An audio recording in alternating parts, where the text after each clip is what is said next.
All right, and we're live. Mick, how are you? I'm good, Sami. I'm good. How are Good. you? Have you had your I'm good. sauna for today? No, not yet. So far so good. All right, so let's wait just a little bit in order that the people have a little bit time to join this webinar. But yeah, welcome all to this webinar where we'll be discussing the beautiful release of Cassandra 5 and what opportunities that brings to you. And yeah, let's actually do a quick introduction of the host today. So my name is Sami Kaksonen. I would be one of the hosts for this webinar today, and I'm working at the data stacks and leading the solutions engineering team here in EMEA. And with me, I have Mick, who has a profound background and history with Cassandra. So please, could you go and introduce yourself? Thank you, Sami. Hi, everyone. Thanks for turning up. Yeah, Mick here. So I've been working with Cassandra going back to 2011 now, and I am a committer on the project and a PMC member. I have been a past chair of the project as well as chair of other Apache projects. Because I am passionate about open source, which is why we're here today. I've also dabbled around with different things at work. So I have been an engineer, I have done consulting, and I've worked in product. I've worked with Sami. Sami is one of the best that we have. I'd say that consulting is one of the things that I didn't hold pay for close that. to my It's heart. Yeah, no, absolutely. And working with customers and helping people out. It's one of the best things we do, isn't it, Sami? I think. Absolutely, yeah. And I'm so excited about this Cassandra 5. Obviously, we've been using already some features of this already, but I think this is really a game changer for the whole Cassandra community, and it's just like unlocking so many new use cases for the Cassandra community as well. So before we start, a couple of helpful tips, rules, and so forth. So throughout the webinar, well, this is a new platform that we are using, so hopefully I'm able to share a couple of polls here and there, which I obviously hope that you're participating in. Then we have a bunch of additional assets that we're going to share, and there will be a small call to actions where you can actually then find more information about the web, in the web, about the topics that we have discussed. So, and no worries, this session will be recorded. Everything that you see and all the asset that we share during the presentation will be shared with you afterwards then as well. So if you miss a call to action here and there, it's not the end of the world. We do have also a QA session, so how to handle questions. So there is a specific part in the platform where you can post and park your questions. We have a section at the end where we will be answering those questions. And in addition, we do have like a chat open as well. So feel free to come chat, give your observations over there, but be mindful and of course respect the other attendees as well. We might, if we are able, we can pick up some questions and answer those quickly if there are some, but the bigger questions and so forth, we will answer at the end of the event. Did I miss something, Mick? That was everything. That was everything. Okay. So then, without further ado, I think it's time to dive into the actual agenda of today. So we're going to start, obviously, then the majority of the webinar will be talking about the Cassandra 5.0 features, not just features. Mick is going to share some of the recommendations as well, what's good to take into the account when you're configuring and installing this one. And just that we have that mind-blowing features also coming in the 5.1. We don't want to leave this webinar without touching on that topic as well. Then we are briefly touching also about the upgrade paths, and talk a little bit how to not just survive, but actually how to thrive with Cassandra and the future releases, and then the questions. So that's the structure for today.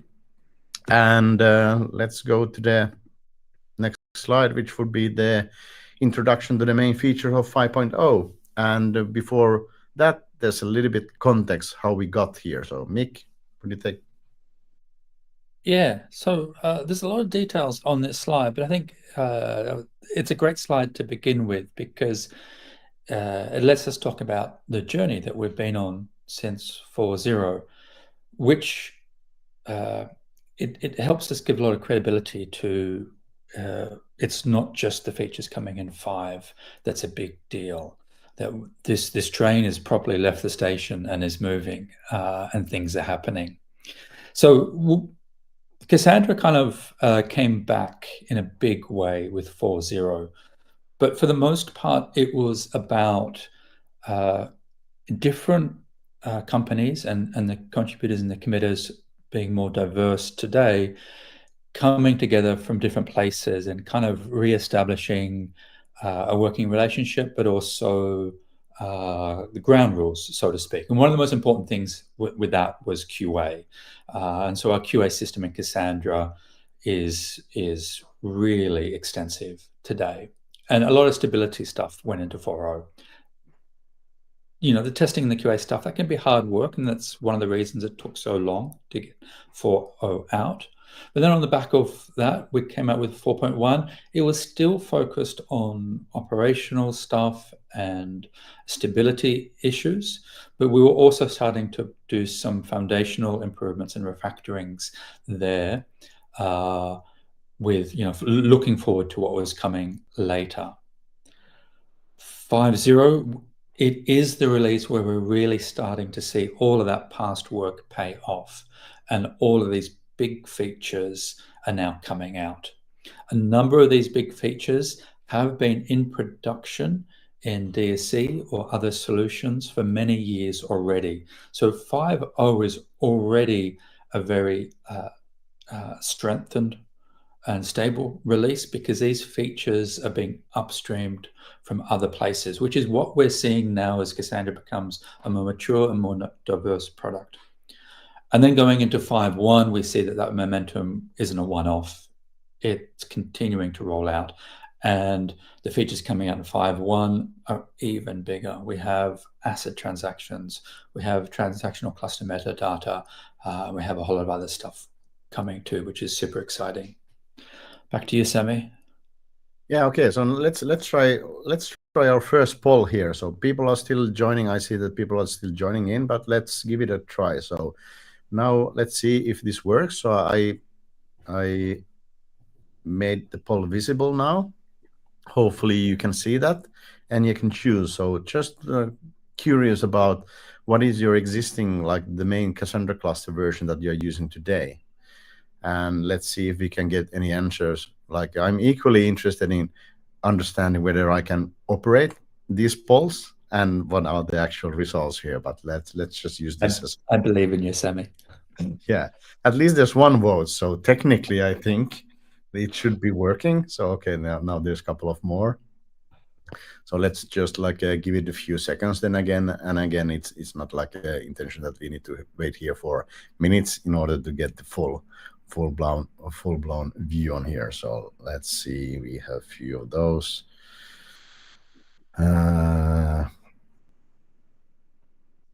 Okay, let's just move forward. So we have 25% on Cassandra 3, 25% on Cassandra 4, and 50% of none of the above. So maybe hopefully we have also some people in the call then that is looking into start using Cassandra. All right, let's move forward. So let's talk a little bit about the main features in Cassandra 5. So storage attached indexes is a significant improvement in the indexing. So could you walk us through this? Yeah, so storage attached indexes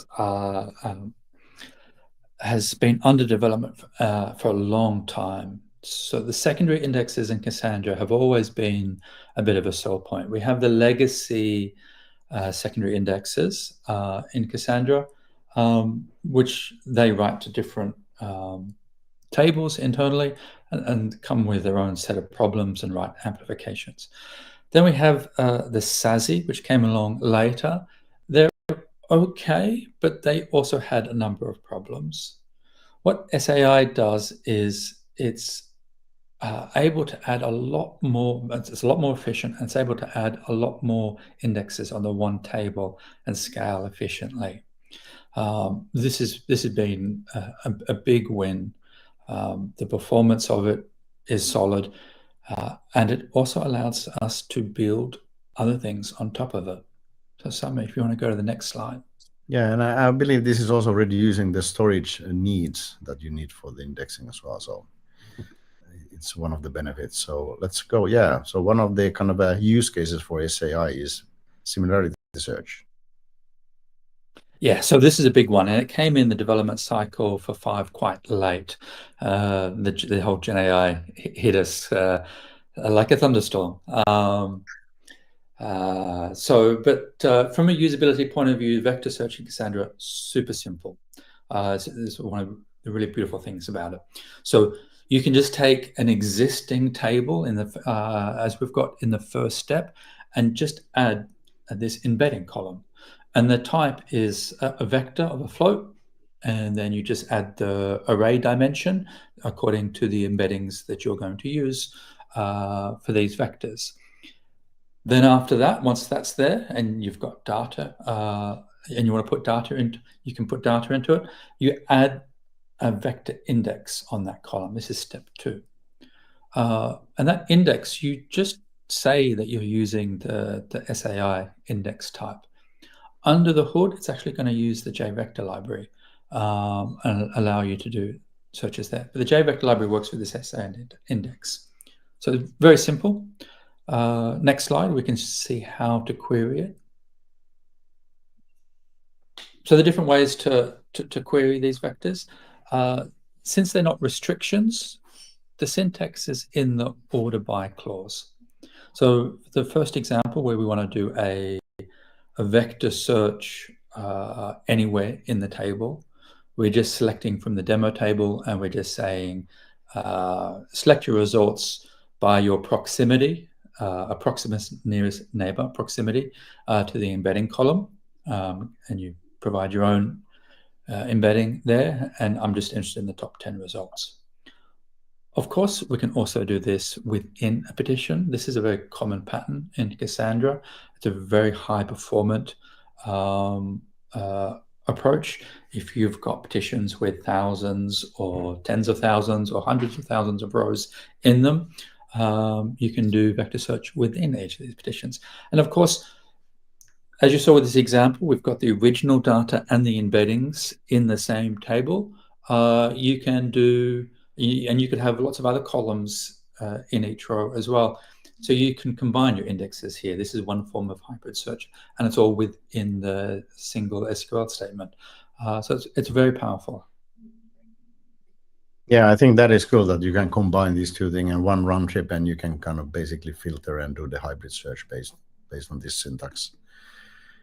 Excellent. So yeah, next slide.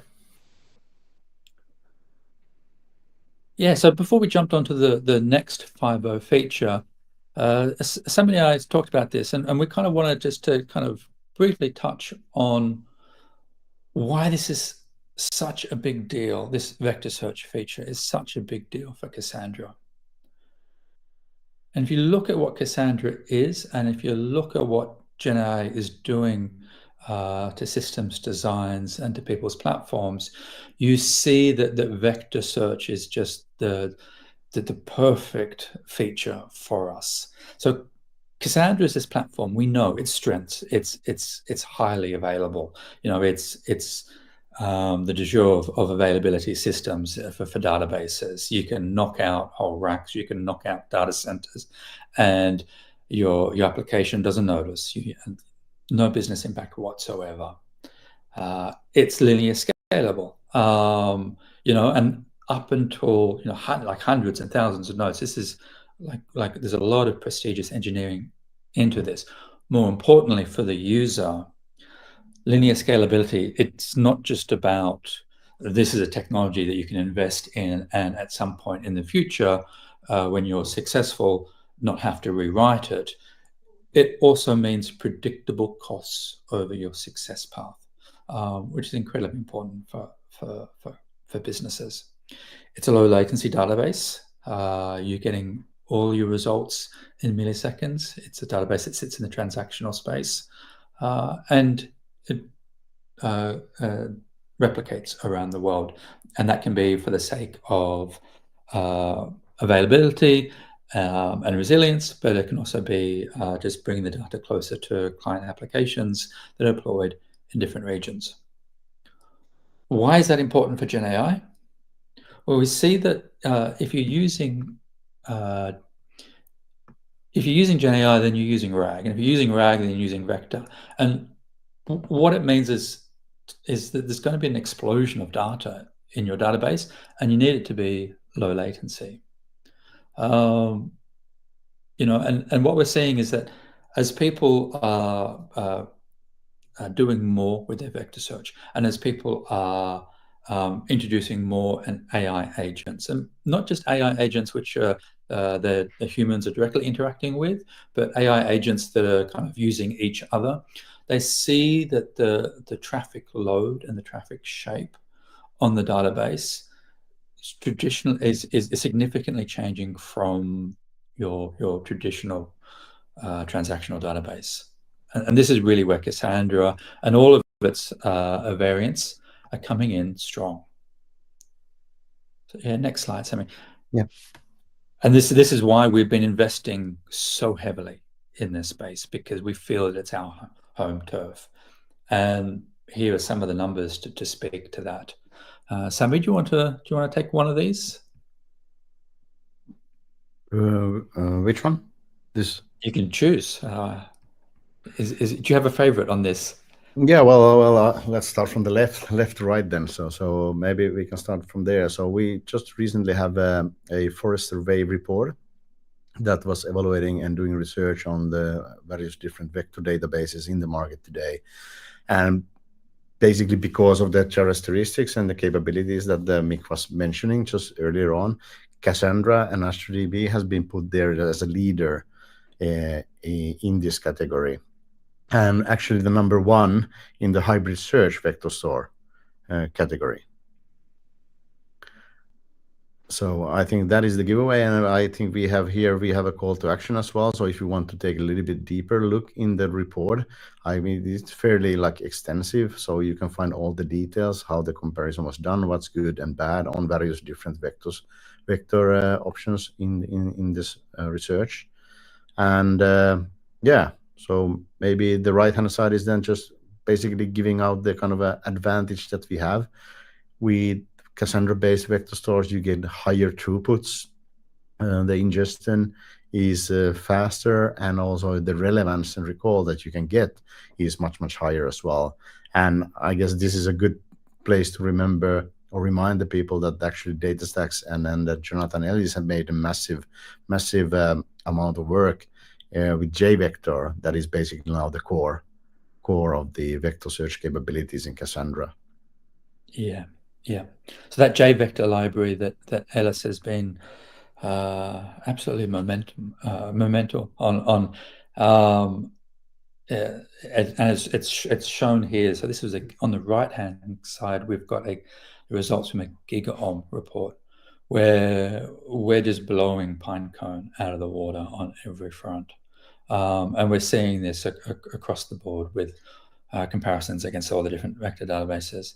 And to nerd out on this, one of the things that they did, the JVector team, was they started off kind of at the Lucene vector search, and they kind of were trying to work with that, and then they quickly forked off that, and then they looked at the HNSW algorithm that was typical for ANN and best in class at the time.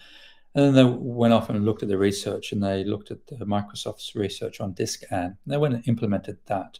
And they actually once they kind of implemented it and had it running, they went back to that Microsoft team of researchers and kind of got to speak to them about, this is how your paper actually works. So we were first to market with implementing that research paper. And there's been a number of other research papers that we've been first on to. So, way out in front when it comes to to that. Right. Okay, maybe moving forward to the next feature. Another one of my favorites from our fellow colleague, Branimir. So we have now memtables, which are based on tri-trees, and SS tables, which also use tri-trees. This is, to nerd out again, this is the first time tries have been used in a database in the industry. And people didn't think it was possible or really feasible. But what Branimir did was it did a few novel things in how the tries were implemented, especially, for example, some of the information that's in the nodes of each in the tree. And here we have a benchmark. So you can see here the previous format has been benchmarked in the red. And with tries, we're getting at least a doubling of throughput. So this is huge. I mean, it's more effective on disk and a smaller size that has a number of overheads, but we also don't need the key index file anymore. So that's one less file to look up in the process. There's a number of knock-on effects for this. To take advantage of this, you need to switch your SS table format to BTI. So by default in 5, all the settings will be kind of conservative, keeping in mind you're upgrading. Take advantage of this, you need to switch your SS table format. Yeah, definitely. Like the gains here are really, really impressive. So definitely take advantage of this feature. And another big improvement, unified compaction strategy. I like this one actually. Yeah. I think personally this is my favorite feature that came out in 5.0. And I think it's because, users having to pick a compaction strategy has always been exposing Cassandra as a newer and Aurora database. That to pick the right compaction strategy, you kind of have to understand the databases, that Cassandra is a log structured merge tree design, and that have some idea of how your data in your schema is actually going to land in the SS table format on disk, and all these kind of internals. UCS is the first step away from that. So UCS is a single compaction strategy that has ergonomics in it so that you can tune it. With tuning, you can get it to replace how other compaction strategies behave today. The primary tuning option it presents is this option called static scaling factors. It is by default set at 2, and the value of 2, it will behave like size-tiered compaction strategy does today. As you scale it, down and negative, it will start behaving more and more like the leveled compaction strategy. If you want it to behave exactly like a leveled compaction strategy, you would set that to a setting of -8. There are a number of other options here too. The basic way of explaining them is how they result in less compaction. And that's kind of more like size-tiered compaction. So the idea that data can kind of just sit in older SS tables once it's compacted. Then you don't have to be as aggressive with compactions. One of the other and probably more important wins with compaction strategy for you as the user, for all the users, is its ability to work with much bigger data sets. So using UCS in combination with tries and the other performance and throughput improvements in 5.0, we're seeing that node density now can be doubled. So we've kind of gone from that soft limit of 1 terabyte per node to 2 terabyte per node, with the harder, the upper limit of 4 terabyte per node going up to 8 terabyte per node.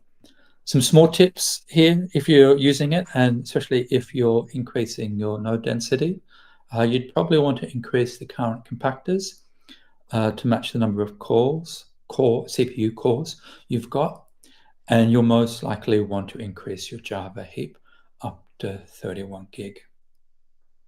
So Mick, is the like unified compactor strategy, is that kind of replacing all the other ones? So is there a reason why you shouldn't be using this one instead of some other strategy? Yeah, no, there's really not.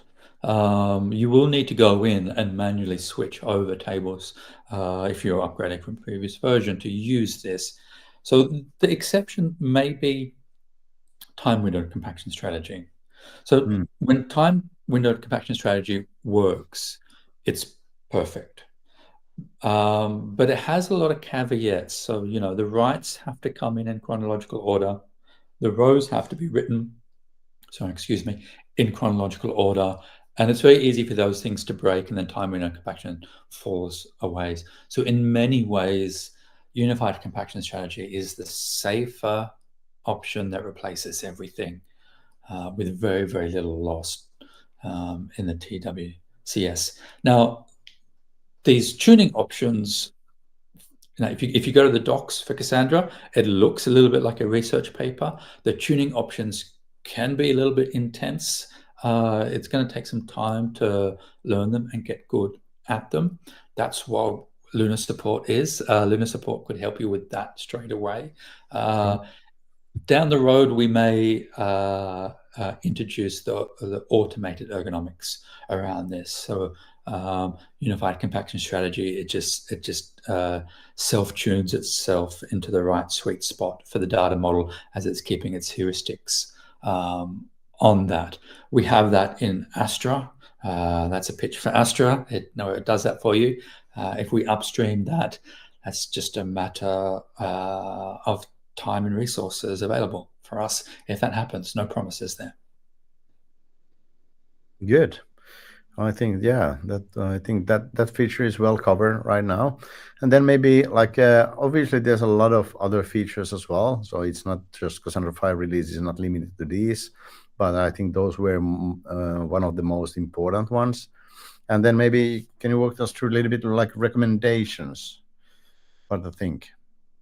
Yeah, so I've actually ripped this slide off our support team, who are very, very talented. And I saw this and I'm just like, great, I'm taking it. I'm all for stealing stuff.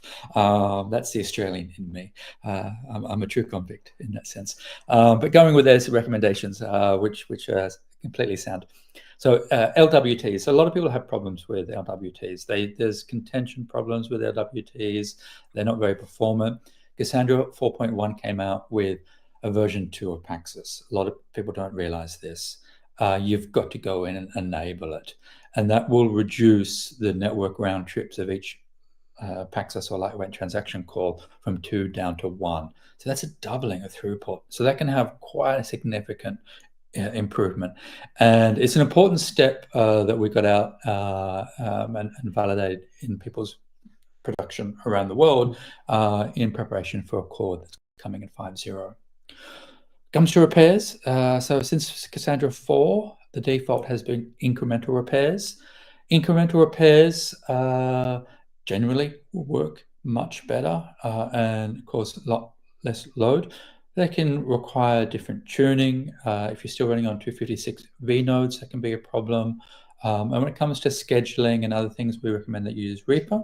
And also pay attention that incremental repairs will only keep at-rest consistency for issues with your writes in the Cassandra, when the Cassandra system itself or the operations of that is at fault. You can still have problems like disk rot, and that's why it can be wise to still run a full repair quarterly, for example. Guardrails is one of the features that we came out with in 4.0. And since then, the community has just gone wild on them.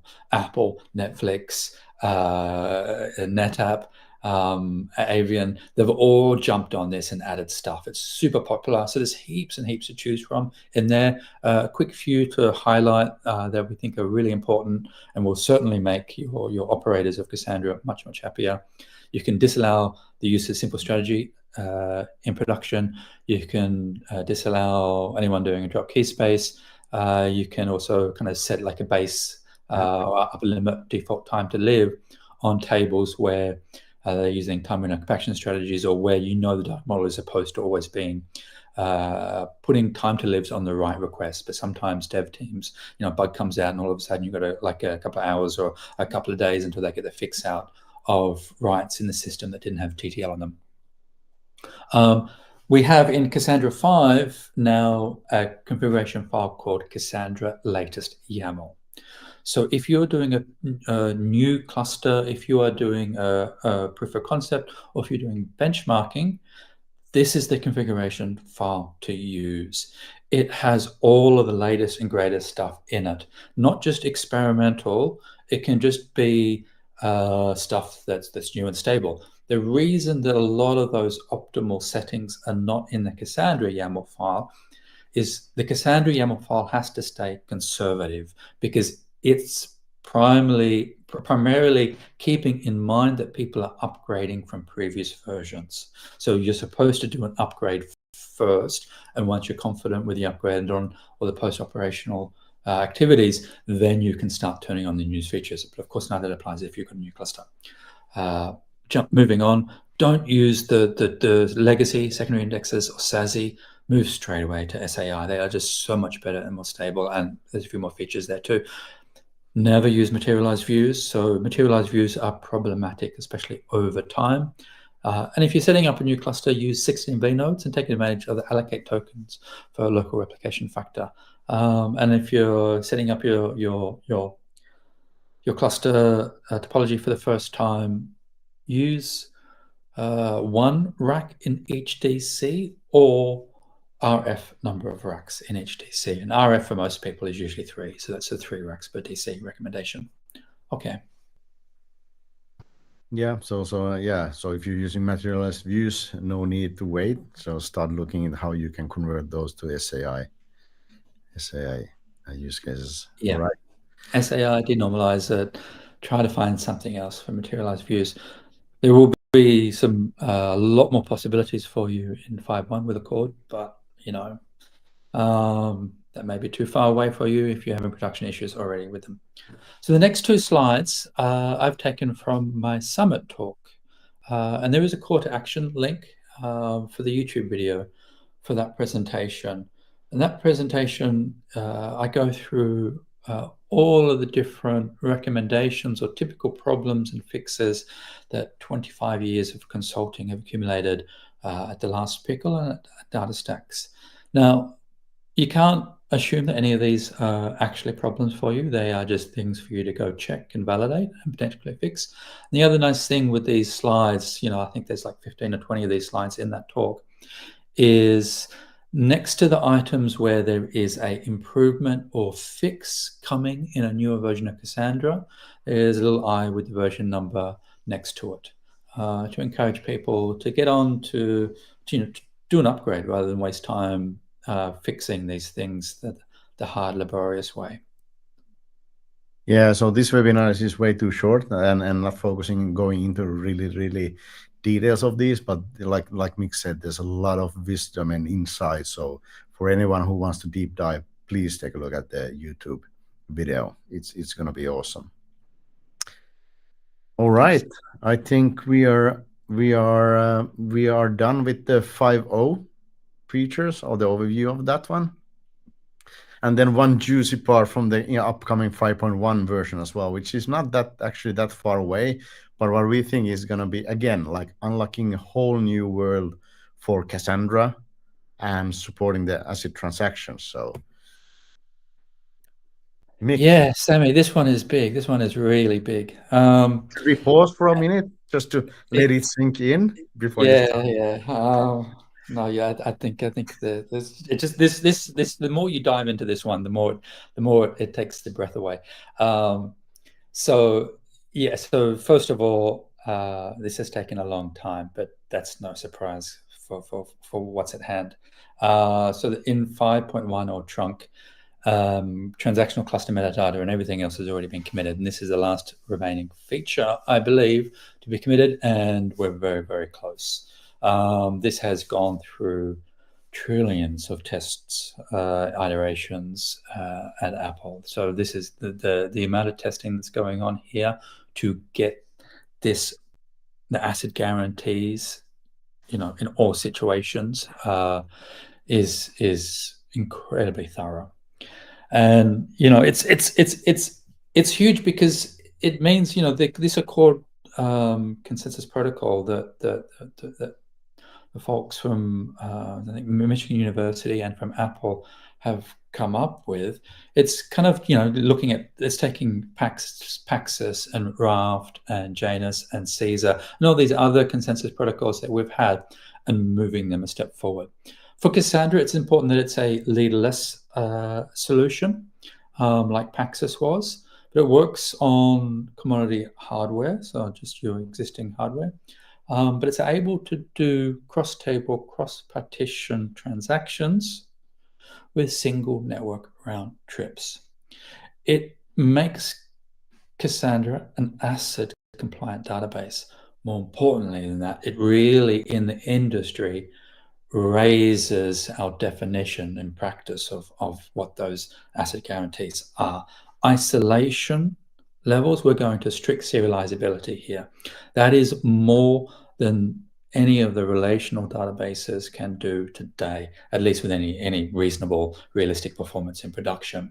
So the only other database that I know of that can do this is Spanner, and Spanner is very, very expensive. You need specialized hardware for the clocks to do that, and it's quite slow. It's in the 100 milliseconds. This will still be at Cassandra performance speeds. On the slide, there's a quick example of what a transaction will look like. You can see once you can do this, cross tables too, you then have referential integrity. So you're not just like getting consistency over all your different failure modes in Cassandra, not just isolation. This ability to work transactions cross table, cross partitions. It opens up a lot of possibilities for you. And what's also fascinating about this is there is no rollback mechanism for the user. So the way that the Accord ACID transactions work is that if the coordinator accepts the transaction, it's done, it's accepted, it's in the system. The user never has to kind of go, oh, transaction now is rejected and I've got to roll back. It doesn't happen. So very, very sweet technology coming at us here. Yeah, and it's so cool. I had so many conversations. Yeah, but Cassandra doesn't support the ACID transactions, and now it does, and not just does it support, but goes to the highest maturity level of ACID transactions. So that's really cool. There's a call to action there. If you want to deep diver, there's this Cassandra enhancement proposal where you can go into the details again if you want to deep diver on this one. Absolutely. I think this one's going to be a bit of a cognitive dissonance for a few people, especially the traditional database RDMS engineers. It goes back to what we really meant with the NoSQL moniker. That we weren't dissing on SQL. We weren't kind of really worrying about or that focused about the interface of the API of the database.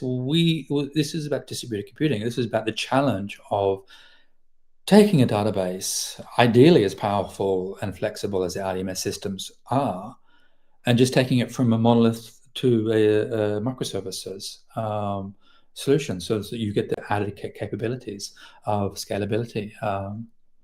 And this is certainly leading the way on that front. So thank you all the engineers. Yeah, awesome job. So really, really inspirational work there. So that will conclude now the Cassandra features like 5.0 and 5.1, and then spend a little bit time here with the kind of upgrading parts and what we think is really kind of when we have worked with our enterprises to see how they are whether they're just trying to survive in the game or whether they're actually doing something more now and moving into the tribe camp. So let me check there's no questions. Well, maybe take one question over here in the middle since it's related to the ACID transaction. So do we have any preliminary benchmark results for ACID transaction? Mick, would you know? So I'm not too sure which tools out of the box will handle or give you like be able to support that new kind of transaction syntax, SQL syntax. As far as going about benchmarking it, so the Accord branch, it's in the Cassandra repository already. So if you go to the GitHub Cassandra repository, today you can benchmark it already. It's about when it gets, as soon as it gets merged, you can just grab a build. You can grab one of the nightly dev builds as well, nightlies.apache.org. You take it for a spin if you want to.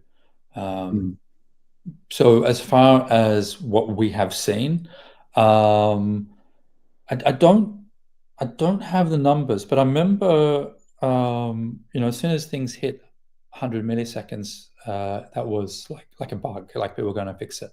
And of course, there has been, especially like the way that the proposes that, sorry, I don't have the correct terminology off the top of my head, but there's a number of flexibilities or configuration options in the Accord you can tune. So it's quite a flexible solution that can be deployed in a number of different ways. And so there has been kind of a few edge cases with some of the different configuration sets, which would be non-normal for nearly everybody out there, where performance has tanked. And that has been part of the journey over the last year, fixing all of those different cases up. It is expected to be low latency. It is expected to be on par with Cassandra's performance otherwise, and single network round trip. So we're talking 10, 20 milliseconds. All right. Thank you, Mick. And then any follow-up questions, please put those in the QA section as well. So we'll handle them and the rest of them later on. Yeah, so let's just quickly go through this part of the section as well. So how to get into kind of how to leverage the 5.0 on all the good features that you just seen in it. And although this is now focused on the Cassandra, it's the Gen AI wave is like too big to be kind of not taken into account. And we like obviously all the benefits that we have in the Cassandra 5, yes, you can use less resources than to run and support the same workloads that you have today for your supporting your use cases in your enterprise. But the Gen AI is really setting a new demand for what needs to be done, and how there's a totally new way of supporting Gen AI applications that requires enterprises to modernize the data layer as well. So it's just new capabilities. So there's a lot of companies that they're free to choose. Like some of them are gonna stay in the self-managed categories and maybe moving to more Kubernetes environment and building like a readiness to be cloud native, driving down the TCO cost, because the amount of the data that they needs to be storing and serving for the application will be exponentially growing going into the future. So now is the good time to modernize your data layer in order to get ready for that one. And then some of the companies already are looking into a kind of how to modernize their data layer, and also maybe how to use take advantage of cloud services for that one. But really, in the era of AI, this is just more or less like just moving from the Cassandra 4 to 5 and having that vector store capabilities is typically not enough in order to thrive and stay ahead of the competition. So that's where you really need to have something more. And what we think that you will need is to have a AI platform.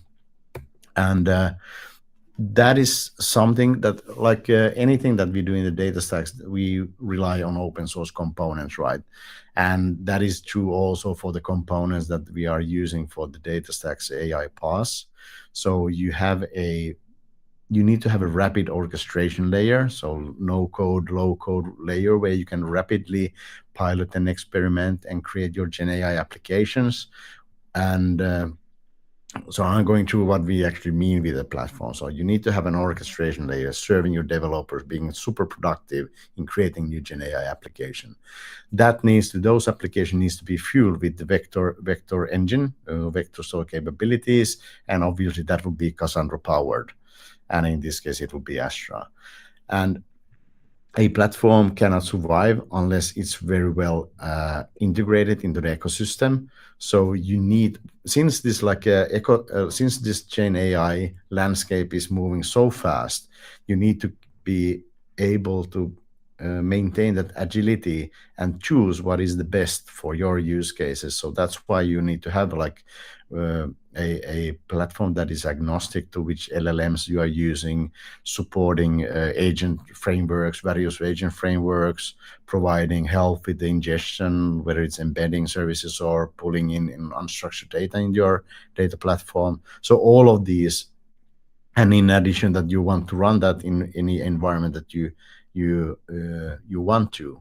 So all this is something that we think is pretty much mandatory in order to stay ahead of the competition nowadays. And obviously now Cassandra, like Mick shown and we've seen in the Forrester reports, is the perfect engine to fuel the Gen AI and AI era.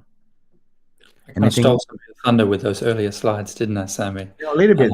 Yeah. You wrapped it up perfect. You wrapped it up perfect. Yeah, but again, this is not the topic. So probably we're gonna have a separate topic on Gen AI and platform then and vector capabilities. But just wanted to go quickly through what's happening in the market.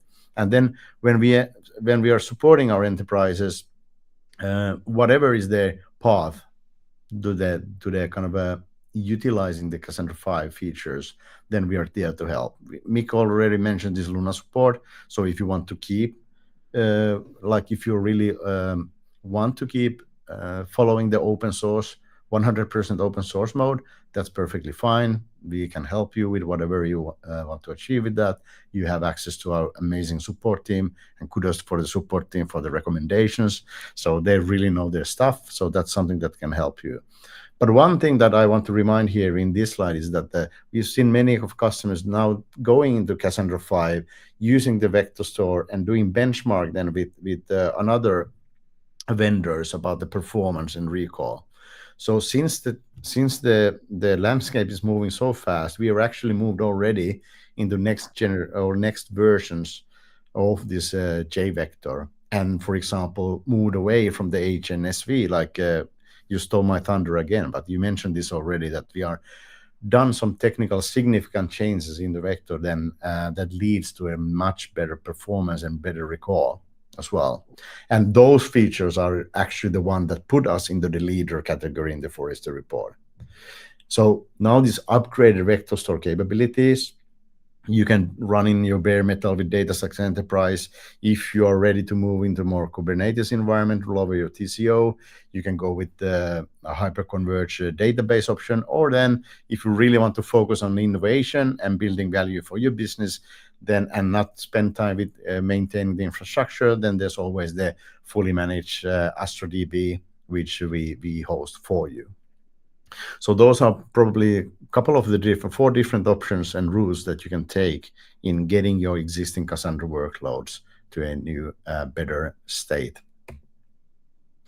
And again, if you would just one more thing here is that even though you will be going and following your open source kind of policies within your enterprise, the Langflow and the orchestration layers are also like compatible with open source Cassandra as well. So, and Langflow orchestration layer is open source component as well. So feel free to use that combination as well. It's up to you really to choose what is best for you. I think a really good thing to add on to that, Sami, is that we've seen the last couple of years, I think all of us, we've seen this explosion in what we have to do and the tech stack with Gen AI, and all of a sudden it's kind of like we've all in some ways got a broader tech stack, but also moved up the tech stack, and we're needing to solve like new things very quickly, kind of higher up in the tech stack. So it's still important that we're working on a tech stack which is completely open source. So if you want to deep dive or do it yourself, you can. But a lot of people are finding that it's even more than ever. It's too much. They're on top, and we're there to look after the whole stack, the whole platform for you. Yeah, and there's actually a link now if you want to take a look at the AI Plus platform. So there's a call to action there as well.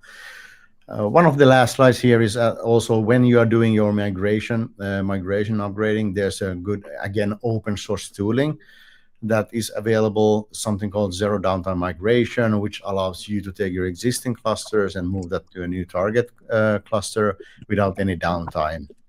And again, there's a call to action here. Let's see if we can find that one. I think, yeah, it's over there.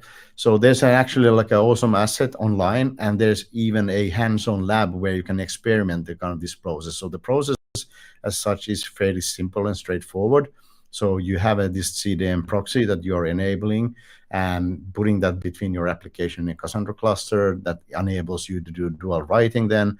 And then you can choose to we have various different tools then where you can actually then do the historical data migration while the real-time events is dual written in your new clusters. In this picture, we are using SideLoader for Astra. That's something that you could do, for example, take your backup and then just like upload the SS tables to AstraDB. But if you're moving from the open source to open source, for example, there's Cassandra data migration, and even for smaller workloads, DS bulk that can be used and can move over the historical data. Again, the link is shared over there, and please take a look if that is something that you are now figuring out what is the tooling for the migration. So although this migration tooling is helpful and soon seems really easy to use, devil is in the details, right? So especially if you're coming from an older Cassandra version, then you cannot just like move directly into from 2 to 5, for example. So maybe, Mick, you want to give a little bit like a heads up what to take into account. Yeah, so this is one of the real pain points for people, and just to say quickly, we are going a little bit over time, but this, I think we've only got 2 more slides to go, or 1 more slide after this before we jump in the Q&A. So I said in the chat, hang in there, people. So we want to talk about major upgrades because it's such a pain point, and it's becoming more of a pain point because the wonderful thing about Cassandra now having annual releases and building up its momentum is, unfortunately, the community has also said, because it is people can be using their volunteer time as well in the open source world. The community that we've got can only commit to maintaining the last 3 versions. Otherwise, it just becomes too much for us. So that we're supporting only the last 3 majors at any one time. That means with the 5.0 release, the 3.0 and 3.11 versions are already out of date. That means that people are going to have to upgrade roughly every 18 months. So that's a bit of work. And why every 18 months? Well, because we've also said the community can only has the resources to test upgrades between adjacent major versions. So you can upgrade from any 3 version to any 4 version without downtime, and from any 4 version to any 5 version. So we've kept those version numbers kind of operation centric, so other than that, we do recommend that you also upgrade on the major version that you're on to the latest patch version of it before doing the major version jump. And that's because there can be bugs related to upgrades that can only be fixed in the source version, what you're upgrading from. Other than that, we have a quick process outline here. There is a number of steps to go through with prerequisites and homework, understanding all the different steps, understanding rollback possibilities. Then there's, and also understanding what all the different changes that are going to hit you are kind of getting your expectations in place, then doing it. We tell people, upgrade one, turn repairs off, make sure you're not going to have to add or remove nodes or replace nodes during the upgrade. Then once you've upgraded one node, let it sit for like 6 hours or a day and just watch how it behaves. Make sure that there's no characteristic differences in the performance that may have a broad impact once the whole cluster has changed. And then afterwards, you've got to restore repairs and their backup procedure. You've got to then go and upgrade your SS tables, and only after you've done all of that do we recommend taking advantage of new features. It's a lot. This is another reason to reach out to Luna support and get help. We do have a call to action. We do have a brief guidebook there. Sami, can you put that link in? Because I didn't actually learn how to put the call to action. Which one? The Luna? It's in the notes on slide 25. So the Luna Cassandra guides upgrade. Did you get that? No. I'll just put it in there. I'll just put it in the chat. Yeah, let's put that in the chat. Yeah, so I missed that one. But all right. So, but actually, there's a something that we can help as well, just to understand what are the prerequisites, where you are today with your Cassandra cluster. So, this is yeah, there's another call to action as well. So, I mean, this is something that we want to do and for you as well. So we can run a diagnostic collector checking your existing cluster and with then producing a report where you would see insights of your existing cluster. It will be also helpful for you to understand what things would you need to change before you would be able to move, for example, to the cloud. So we're talking about the guardrails and so forth. So this is just like a good practice, whether you are actually migrating away or not. This is good service that we would be happy to help out with you. So please fill in the form, and our solution engineers will be then reaching out and instructing you how you can actually run and collect this information from your clusters. So thanks for sticking out. So hopefully this is helpful. And with that insight, then we talked about the different migration paths. What are your options after analyzing this one? Then hopefully those discussions would also be easier for you to do internally and decide what is the route that you want to take. Mick, we should have been talking a little bit faster, so we are a little bit late, but let's dive in directly into Ask Us Anything in the Q&A session over there. Yeah.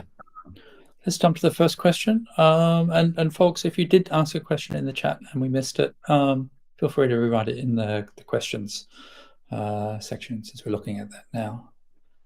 So first one, do you plan to publish performance tests with comparing 4.1 to 5? Yeah, there have been a number of benchmarks and tests that have run. So you saw with UCS and with tries, sometimes we could double throughput. We see with tries, often 20-30% latency reduction. We've seen just to switch to JDK 11, often giving 20% performance improvement. Very vague. Yeah, you'd have to jump into those reports to get more details on them. It's one of those things that sometimes those individual benchmarks, they can be particularly focused on one particular domain, and so you may have a table that hits that sweet spot, and you'll get all of those benefits. Doubling of throughput is pretty sweet. Otherwise, that just may not be your bottleneck in your system, and so you don't see those improvements. But it's the JDK stuff, which the JDK stuff and the tries, which are really big and do kind of impact everything. And again, there can be small edge cases. One particular SQL statement might run 2% or 5% slower, just because of, that's how code works. So that's why we kind of make sure that you kind of let a node that's upgraded sit for a while, because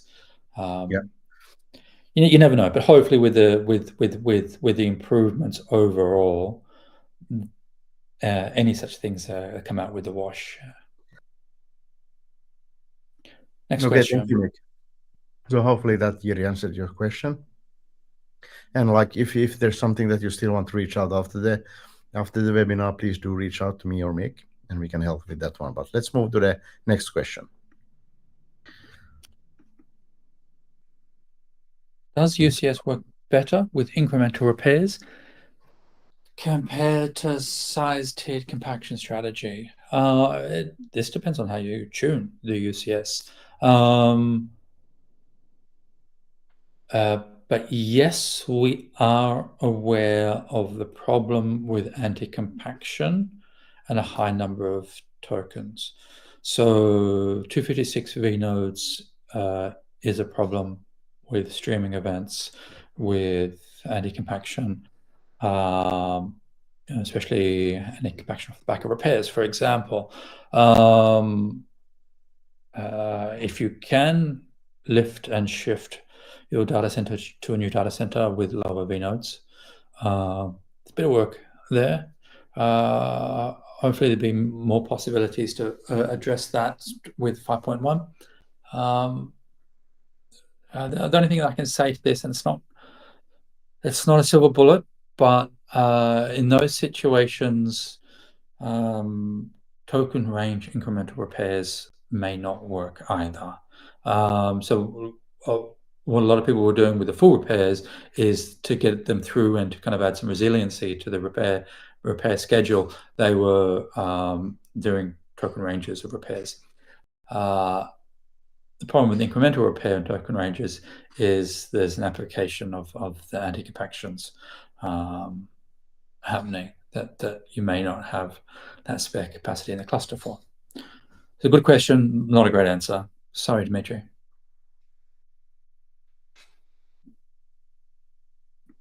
All right, then let's move to the next one. And the next one is about materialized views. Yeah. Ayana, hi. It's good to hear from you again. It's been a couple of years now. So materialized views, yes, we expect them to be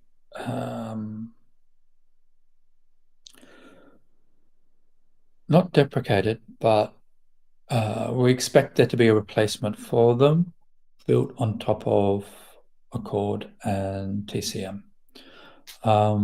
So Accord will be able to do materialized views with the asset guarantees, and importantly, given MV's materialized views weaknesses, be able to handle partition tolerance and reconciliation of data after partitioning of data between the base table and the materialized view, which is kind of the big challenge today, and the one that you don't hit until further down the road.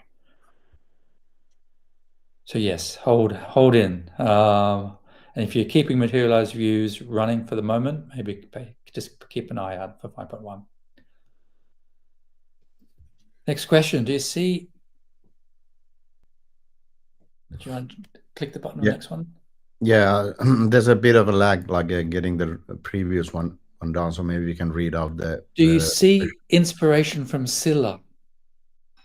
Yeah, as what not to do. Tongue in cheek. But in the community side, yes, because they haven't been involved in the community. They've kind of been a satellite.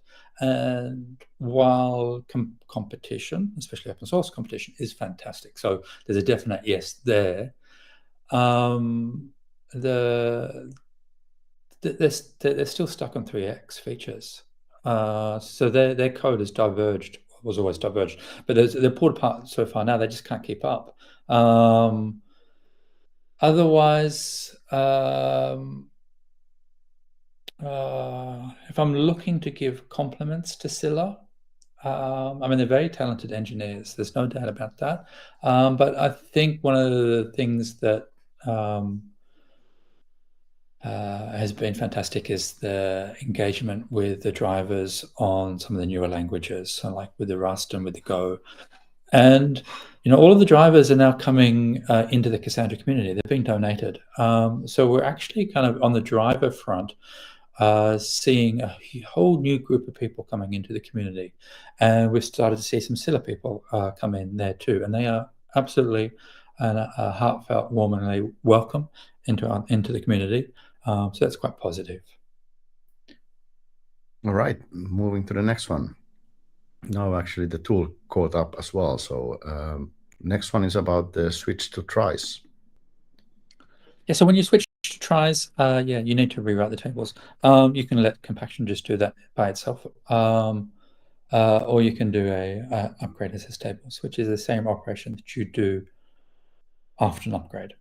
That's something that you're going to need to monitor. That can take many days to complete, but there's no downtime involved. So that was a easy question. Yes, Thank you. That's perfect. And the next one, incremental repairs. Incremental repairs, 256V nodes, and 6 replicas.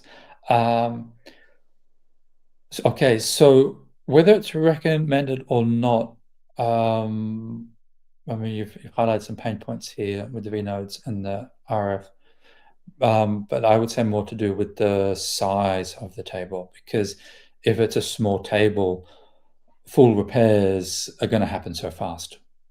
So that read application of doing full repairs,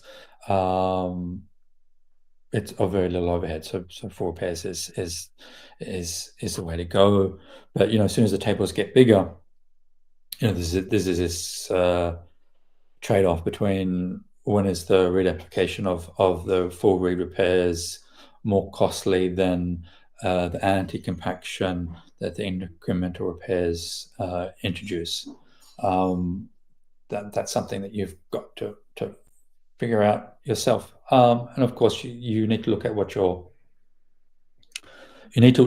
why you're running repairs. So there are different reasons to run repair.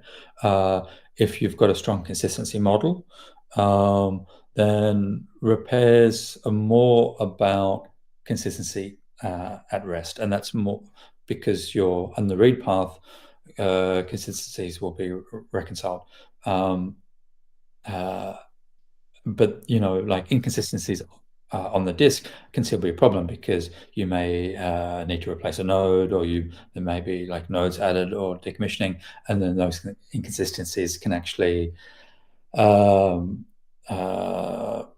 spread, so to speak, and then break that strong consistency guarantee. All right, Mick. Yeah. Schedule. Yeah. Keep going. Good. Yeah. So let's. I think we have a couple of more. Like if you're really brief, we can do that. It seems like we have sticky audience, so that's good news. So yeah, let's move to the next one. So there's a couple of more left. So JDK 21. Dimitri, fantastic question. Yes, JDK 21 is on the books. We're hoping to see it in 5.1. No promises, but we're working pretty actively on it. The generational ZGC is the thing. So we recommend everyone to use G1 for the moment. There is nothing really better than G1 until the garbage collectors become generational. And with that, it's the ZGC. The other big one there is the virtual threads, which will be huge for Cassandra. Smooth transition to the next one, delivery of 5.1. Okay, fingers crossed we see an alpha of 5.1 this year. Short and sweet. Given the testing that's happening, and given that Accord will come, all of the features in 5.1 will be marked as new and not enabled by default. They're features that you'll have to go in and say, hey, I want to use this. That will actually help us to get 5.1 out the door faster. But I don't see the us getting through the betas until So the question here was like end of 2025. So we're saying the alpha is out end of 24, right?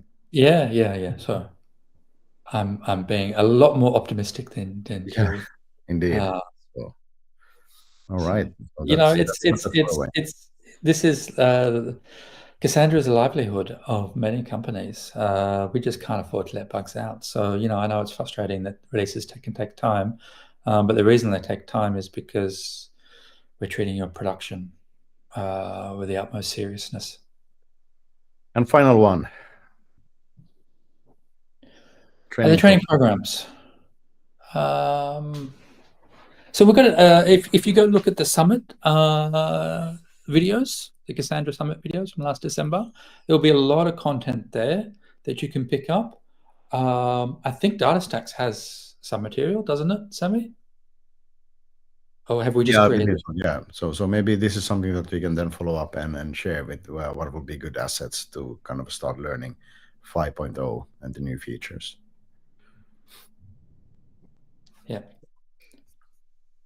All right, I think we are done with so thank you for everyone who stick this long. So we went way beyond, but then again, hopefully you found this webinar useful.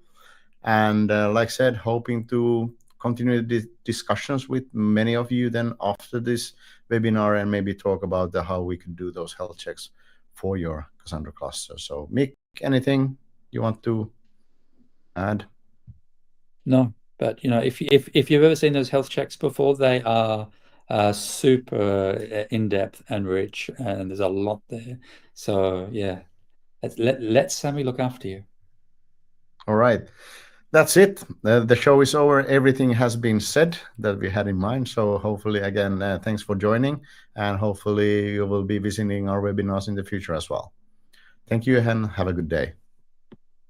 See you, everyone. Bye-bye.